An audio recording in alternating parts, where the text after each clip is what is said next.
Hi, I'm Greg. And I'm Kaz, and we wanted to take a moment and talk to you about the evolution of our dream, quote unquote, Proteus Rising. Over the last decade, we had done a lot of fishing and crabbing in and around Puget Sound, and really enjoyed it, mostly from public piers, though. Yeah, which was great. It was fine. We really enjoyed it. But then last summer, friends of ours took us out on their boat into the sound, and we got to crab and fish from there. And what'd you think? Oh, that was amazing. Yeah, so it was a great day. Caught like 10 times more crab than we ever had from the dock. It was great. And just splashed around in the water. It was rad. And so we got bit by the get a boat bug, and we spent the last year kind of looking at boats, what kind of boats we'd like, what it would take to get a boat, but then... Well, yeah, so a friend of mine at work, he's pretty into sailboats, and he tried to suggest, you should do a sailboat.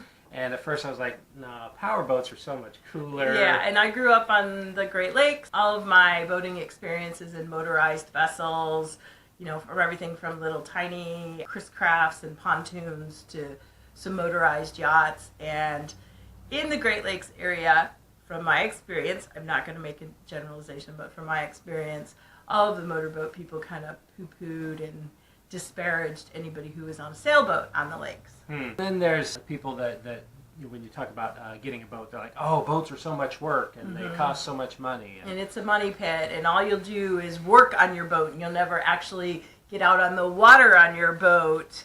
And then there's the other factor about... Well, so I've spent the last 2 Saturdays, mowing the lawn and running the weed eater and doing the leaf blower and cleaning out the carport.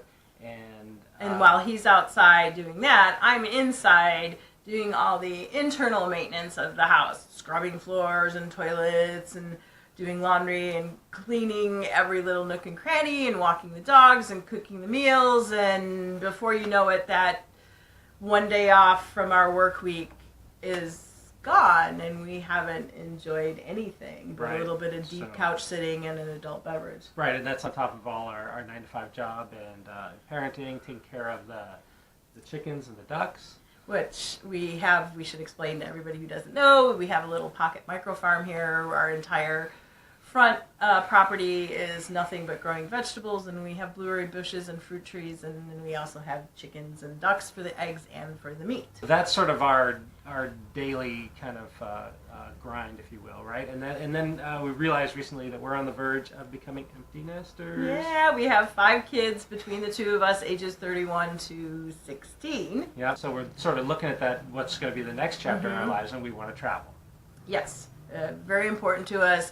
But we also realize that traveling right now, while we have a home and the pocket farm and dogs and everything like that, it's really hard to get away, because even for an overnight that we did, which was the first time in I can't even remember how long that we went away, I had to find somebody to come take care of the chickens and the ducks. We had to get the big dog off to my father-in-law's. We had to take the little dogs with us.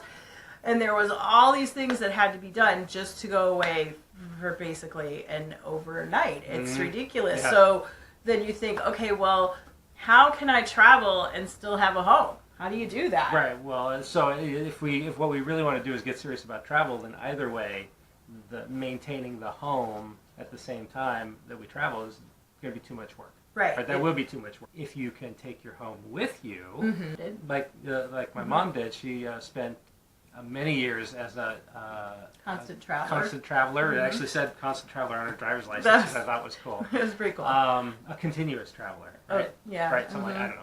Yeah, so she got to see a lot of this great country and on a little resources. On a very limited budget. Yeah. So the problem with that is Greg and I want to go to some pretty far away places. Australia.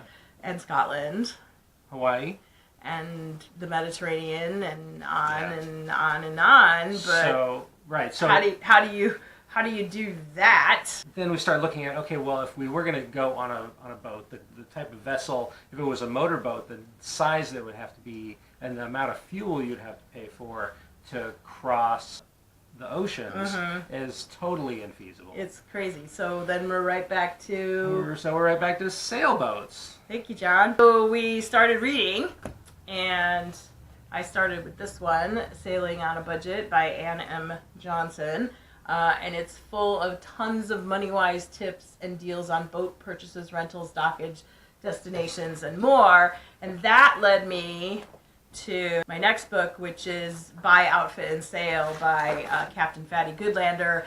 And every sailor I've talked to has said, you need to read Captain Fatty Goodlander. So that's what I'm doing. Yeah. And what are you reading? I actually really like this book, Stress Free Sailing by Duncan Wells. It seems like, one of the things I like about it, it's got a lot of pictures and examples, and that's how I learn. I'm a very visual learner, so I dig this one. Yeah, we'll probably have to add that to our library eventually. Good, because it's good, all kinds of dockside techniques and all that stuff. So in addition to reading, we've also been watching tons and tons of videos about how to sail, where to sail, people who are sailing, Right. And that's kind of given us a realization that thinking about everything that we've already survived and been through in our half century of life thus Right. far, But like teenagers in our house, and surviving war, right? Our small town becoming a big town, and all the construction, gentrification, crap and that goes along development, with that. construction, Yeah.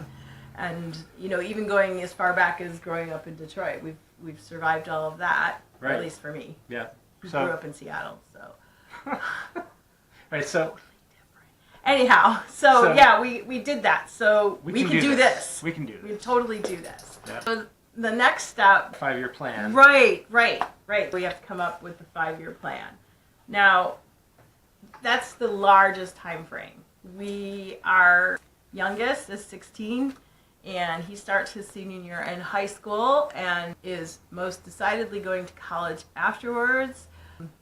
We have that year to prepare, and then the next 4 years is kind of up in the air how that's going to look. Right.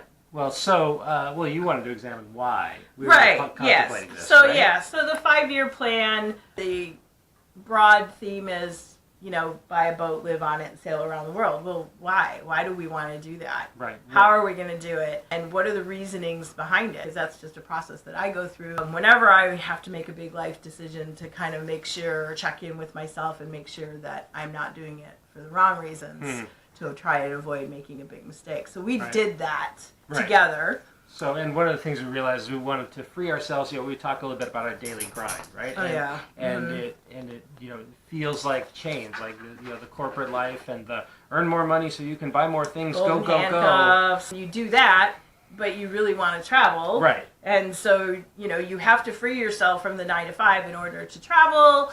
And how do we do that, right? Well, and it's also really important to us to live in a manner that's positive, right? So positive to the planet, for ourselves, and to the people that we meet as we travel. So then we needed to examine how, why, if you will, and we determined that in order to kind of keep us honest and on track, really, we wanted to share this with other people, and hence this is why we're playing around with GoPro it's a DB Power. DB Power.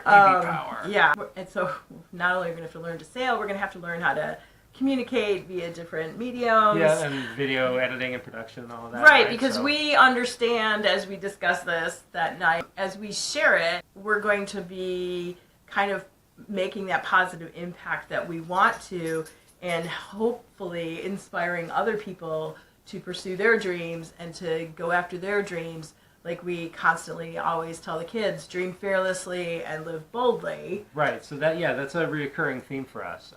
We've been telling our kids for years, decades. Right, actually. Decades. Don't let the fear of the unknown hold you back, right? So, like you said, to dream fearlessly and to live boldly. So the next step in that conversation was kind of me falling back on my creative process. I'm a writer, and often I get my ideas simply by having a title pop up in my head, and it gives me a handle kind of to hold on to as I work through the process of filling out that dream or that idea or that inspiration.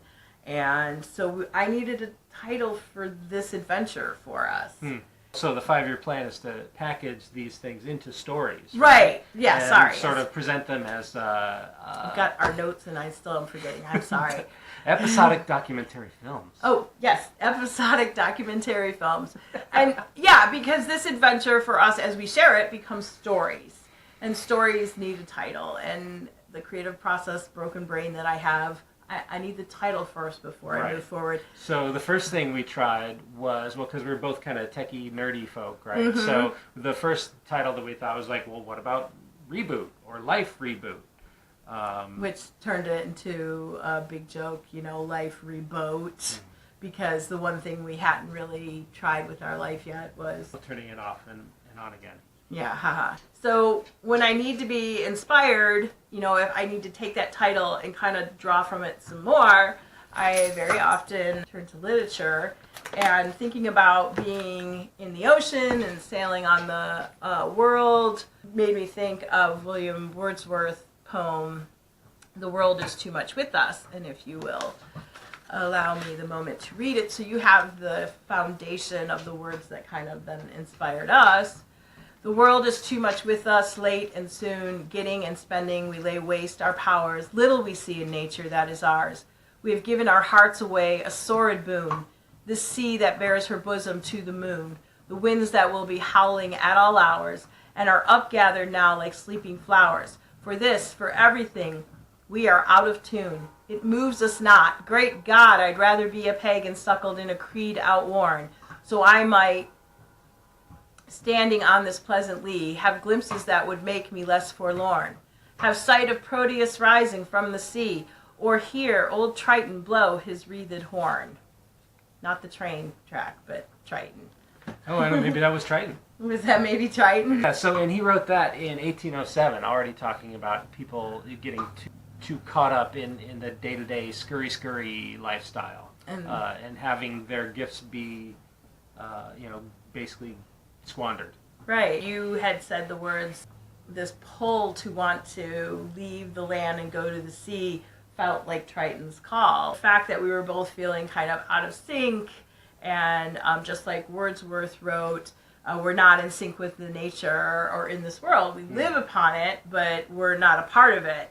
And that's been a repetitive theme in my life, is this kind of being out of sync with the world. I wanting to get back to the earth. That's why I started the Pocket Farm. I wanted to understand more about the world by producing the things that it produces. You're helping to produce the things it produces. You also wrote a fiction series, right? I wrote a fiction series called Interface that talks exactly about humans getting away from the earth and becoming much more machine-like, and how the earth kind of comes back and smacks us down. And, maybe this is kind of like the universe smacking us down and saying, hey, you need to move away from this and move towards that. So it made a lot of sense to me to, It could have been the whiskey, too. Well, maybe, but it's really easy for me to see our desire to leave the land and go to the sea as the natural progression kind of in transcending our life, right? The sea covers so much more of the planet than land actually even does. So it makes sense to kind of move from the land to the sea as the next step. Yeah, so and so that really resonated with us. And so we were thinking about the last lines of that poem, and feeling Triton's call made us think about Proteus rising. We want this next adventure in our lives, sailboat cruising life, to expand our horizons, make us grow, make us transcend this life that we already have, which is very much like Proteus. Right, and and I didn't actually know much about the stories of Proteus, but once I did, it really seemed to fit. Rising from the ocean, the god of change, and just continuously evolving and growing. It fit with what sort of our objectives were. And then what happened? We went and investigated. So it turns out that the URL proteusrising.com was totally available. I would have sworn that any 2-word combinations left were already taken, but there it was. There it was, and we got it. Yep. So, So- it was as the universe rather said, yes, Kaz, Greg, go do this. So welcome to Proteus Rising. And we'll be your guides, even though, Because we don't really know. We don't know what we're doing yet either, right? So but we'll figure it out. we can figure it out. And we're going to share it with you. And we hope through that process, you're going to realize, as much as we realize in this moment, that if we can do this, you can do it. Yep. So Anybody can do it. here's to the 5-year plan. Oh, yeah. Clink. Yeah. Dream fearlessly, live boldly, document it, share it. Yep. And from land to sea, all around the world. Cheers. Cheers. Yay.